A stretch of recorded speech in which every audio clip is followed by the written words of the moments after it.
Hello friends, ನಾನು ನಿಮ್ಮ ಸಚಿನ್. ಇದು ನನ್ನ ಮಾರ್ಚ್ ಮಂತ್ ಸ್ಟಡಿ ಡೀಟೇಲು. ಇದರಲ್ಲಿ ನಂದು ಮಂತ್ಲಿ ಟಾರ್ಗೆಟು 180 ಅವರ್ಸ್ ಇದೆ. ಅದರಲ್ಲಿ ಟೋಟಲ್ ಎಷ್ಟು ಸ್ಟಡಿ ಆಗಿದೆ, ಎಷ್ಟು ಟೈಮ್ ವೇಸ್ಟ್ ಆಗಿದೆ ಅಂತ ನೋಡೋಣ.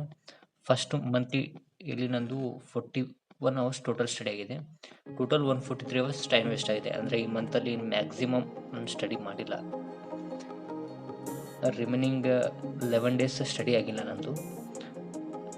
ಫಸ್ಟ್ ವೀಕ್ ಬಂದು ನೋಡೋಣ. ಫಸ್ಟ್ ವೀಕಲ್ಲಿ 12 ಅವರ್ಸ್ ಸ್ಟಡಿ ಆಗಿದೆ, 30 ಅವರ್ಸ್ ಟೈಮ್ ವೇಸ್ಟ್ ಆಗಿದೆ. ಫಸ್ಟ್ ವೀಕಲ್ಲಿ 2 ದಿವಸ ಸ್ಟಡಿನೇ ಮಾಡಿಲ್ಲ. ಮತ್ತು ಸೆಕೆಂಡ್ ವೀಕಲ್ಲಿ 20 ಅವರ್ಸ್ ಸ್ಟಡಿ ಆಗಿದೆ, 30 ಅವರ್ಸ್ ಟೈಮ್ ವೇಸ್ಟ್ ಆಗಿದೆ. ಟೋಟಲ್ ಫಸ್ಟ್ 2 ವೀಕಲ್ಲಿ 32 ಅವರ್ಸ್ ಸ್ಟಡಿ ಆಗಿದೆ, 60 ಅವರ್ ಟೈಮ್ ವೇಸ್ಟ್ ಆಗಿದೆ. ಮತ್ತು ಥರ್ಡ್ ವೀಕಲ್ಲಿ 3 ಅವರ್ ಮಾತ್ರ ಸ್ಟಡಿ ಆಗಿದೆ, 42 ಅವರ್ ಟೈಮ್ ವೇಸ್ಟ್ ಆಗಿದೆ. ಈ ಅವರಲ್ಲಿ ನಾನು ಶಿಫ್ಟ್ ವೈಸ್ ಇತ್ತು, ಅದಕ್ಕೆ ಸ್ವಲ್ಪ ಟೈಮ್ ಮ್ಯಾಚ್ ಮಾಡೋಕ್ಕಾಗಿಲ್ಲ. ನಾರ್ಮಲ್ ಜನರಲ್ ಇರುತ್ತೆ, ಆಗ ಶಿಫ್ಟ್ ಇರೋದ್ರಿಂದ ಟೈಮ್ ಮ್ಯಾಚ್ ಆಗಿಲ್ಲ, ಸ್ವಲ್ಪ ಲ್ಯಾಗ್ ಆಯಿತು. ನೆಕ್ಸ್ಟ್ ಫೋರ್ತ್ ವೀಕಲ್ಲಿ ಓನ್ಲಿ 4 ಅವರ್ಸ್ ಸ್ಟಡಿ ಆಗಿದೆ, 41 ಅವರ್ಸ್ ಟೈಮ್ ವೇಸ್ಟ್ ಆಗಿದೆ. ಈ ಮಾರ್ಚ್ ಸೆಕೆಂಡ್ ಹಾಫಲ್ಲಿ ನಾನು ನಾರ್ಮಲಾಗಿ ಸ್ಟಡಿನೇ ಆಗಿಲ್ಲ, ಓನ್ಲಿ 7 ಅವರ್ ಮಾತ್ರ ಸ್ಟಡಿ ಆಗಿದೆ, 83 ಅವರ್ ಟೈಮ್ ವೇಸ್ಟ್ ಆಗಿದೆ. ಟೋಟಲ್ ಆಗಿ ಬಂದುಬಿಟ್ಟು 41 ಅವರ್ಸ್ ಸ್ಟಡಿ ಆಗಿದೆ, 143 ಅವರ್ ಟೈಮ್ ವೇಸ್ಟ್ ಆಗಿದೆ. ಇದು ನನ್ನ ಮಾರ್ಚ್ ಮಂತ್ ಟೋಟಲ್ ಸ್ಟಡಿ ಆಗಿರೋದು. ಬಟ್ ಈ ಮಂತಲ್ಲಿ ನಾನು ಸ್ಟಡಿ ಮಾಡಿದ್ದು ಏನಂತಂದರೆ ಎನ್ವಿರಾನ್ಮೆಂಟ್ ಕಂಪ್ಲೀಟ್ ಆಗಿದೆ. ನಂದು ಎನ್ವಿರಾನ್ಮೆಂಟ್ ಒಂದು ಸಬ್ಜೆಕ್ಟ್ ಕಂಪ್ಲೀಟ್ ಆಗಿದೆ. ಬಟ್ ನನ್ನ ಟಾರ್ಗೆಟ್ ಇದ್ದಿದ್ದು environment to science, but science complete ಆಗಿಲ್ಲ, ಓನ್ಲಿ ಎನ್ವಿರಾನ್ಮೆಂಟ್ ಅಷ್ಟೇ ಕಂಪ್ಲೀಟ್ ಆಗಿದೆ. ಇದು ತುಂಬ ಟೈಮ್ ವೇಸ್ಟ್ ಆಗಿದೆ ಈ ಮಂತಲ್ಲಿ. ನನ್ನ ಟಾರ್ಗೆಟ್ ಇದ್ದು 150 ಅಬೋ ಇತ್ತು, ಬಟ್ ಇಲ್ಲ ಆಗಿರೋದು ಅದ್ರದ್ದು 20%, 30% ಅಷ್ಟೇ. ಈ ಮಂತ್ ತುಂಬ ವೆರಿ ಬ್ಯಾಡು. ನೆಕ್ಸ್ಟ್ ಮಂತಲ್ಲಿ ಟ್ರೈ ಮಾಡ್ತೀನಿ. ಮಿನಿಮಮ್ 150+ ಸ್ಟಡಿ ಕಂಪಲ್ಸರಿ ಆಗಬೇಕು. ನೆಕ್ಸ್ಟ್ ಬಂದುಬಿಟ್ಟು ಈ ಮಂತಲ್ಲಿ ನಂದು 0 ಅವರ್ಸ್ ಸ್ಟಡಿ ಅಂದರೆ ಆ ದಿನ ಸ್ಟಡಿನೇ ಮಾಡಿಲ್ಲ, ಅಂದರೆ 11 ಡೇಸ್ ನಾನು ಸ್ಟಡಿನೇ ಮಾಡಿಲ್ಲ ಆ ದಿವಸ. Next total study 41 hours waste, 143 hours. Total mobile use 80 hours mobile use ಮಾಡಿದ್ದೀನಿ. ಇಲ್ಲಿ ಮ್ಯಾಕ್ಸಿಮಮ್ ಟೈಮ್ ವೇಸ್ಟ್ ಆಗಿದೆ. ಮೊಬೈಲ್ ಯೂಸ್ ಈ ಮಂತಲ್ಲಿ ನಾನು ಜಾಸ್ತಿ ಮಾಡಿದ್ದೀನಿ. ಸ್ಲೀಪಿಂಗ್ ಕೂಡ ಮಾರ್ನಿಂಗ್ 5 ಗಂಟೆಗೆ ಈ ಮಂತಲ್ಲಿ ಎದ್ದೇ ಇಲ್ಲ. ಯಾವಾಗ ಶಿಫ್ಟ್ ಇತ್ತು ಆವಾಗ 1-2-3 ಡೇಸ್ ಎದ್ದಿದ್ದು, ರಿಮೈನಿಂಗ್ ಒಂದು ದಿವಸ ಕೂಡ ಮಾರ್ನಿಂಗ್ ಎದ್ದಿಲ್ಲ. ಅಲ್ಲಿ ಮ್ಯಾಕ್ಸಿಮಮ್ ಟೈಮ್ ವೇಸ್ಟ್ ಆಗಿದೆ. ನೆಕ್ಸ್ಟು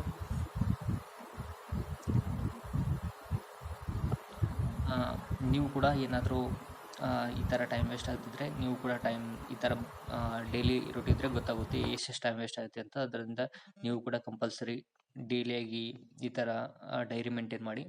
ನೆಕ್ಸ್ಟ್ ಮಂತ್ ಏನೇನು ಈ ಥರ ಪ್ರಾಬ್ಲಮ್ ಇದೆ, ನೆಕ್ಸ್ಟ್ ಮಂತಲ್ಲಿ ಅದಕ್ಕೆ ರೆಕ್ಟಿಫೈ ಮಾಡಿಕೊಂಡು ಮತ್ತೆ ಮುಂದೆ ಹೋಗಬೇಕು. ನಂದು ಈ ಮಂತಲ್ಲಿ ಮ್ಯಾಕ್ಸಿಮಮ್ ಟೈಮ್ ವೇಸ್ಟ್ ಆಗಿದೆ. ಅದು ಈ ಮಂತ್ ನಂದು ಸ್ಟಡಿ ಡೀಟೇಲ್ ಗೊತ್ತಾಗ್ತಿದೆ. ಬಟ್ ನಾನು ಈ ಮಂತಲ್ಲಿ ಕರೆಕ್ಟಾಗಿ ಡೈರಿ ಬರ್ದಿಲ್ಲ. ಒಂದು ದಿವಸ ಬರೆದ್ರೆ 4 ದಿವಸ ಬರ್ದಿಲ್ಲ. ಅದಕ್ಕೋಸ್ಕರ ಸ್ವಲ್ಪ ಮ್ಯಾಕ್ಸಿಮಮ್ ಟೈಮ್ ವೇಸ್ಟ್ ಆಗಿದೆ. ಡೈಲಿ ಬರೆದಿದ್ರೆ ಗೊತ್ತಾಗ್ತಿತ್ತು ಈ ದಿನ ಎಷ್ಟು ನಾನು ಸ್ಟಡಿ ಮಾಡೋದಿದೆ ಅಷ್ಟು ಮಾಡ್ತಿದ್ದೆ. ಬಟ್ ಅಷ್ಟನ್ನ ಕಂಟಿನ್ಯೂ ಆಗಿ ಬರ್ದಿಲ್ಲ. ಒಂದು ದಿವಸ ಬರ್ದು 4 ದಿವಸ ಬರ್ದಿಲ್ಲ. ಅಲ್ಲಿ ಕೂಡ ಲ್ಯಾಗ್ ಆಗೋದ್ರಿಂದ ಆ ದಿವಸ ಸ್ಟಡಿನೇ ಮಾಡಿಲ್ಲ ನಾನು. ನೆಕ್ಸ್ಟು ಇದು ಏಪ್ರಿಲ್ ಮಂತ್ದು. ನೀವು ಕೂಡ ಈ ಥರ first period, second period, third period ಅಂತ ನಿಮ್ಮ ಸ್ಟಡಿ ಸ್ಲಾಟನ್ನು 2 ಅವರ್ಸ್ ಡಿವೈಡ್ ಮಾಡ್ಕೊಳ್ಳಿ.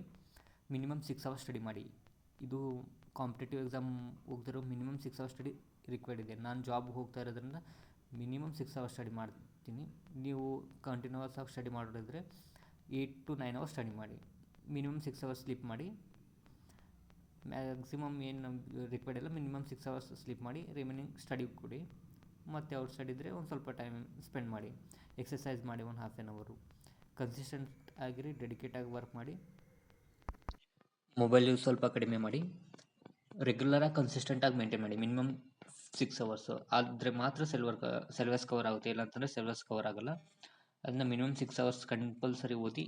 ಏನೇ ಇದ್ದರೂ ನೀವು ಕೂಡ minimum monthly 200 hour study target ಇಟ್ಕೊಳ್ಳಿ.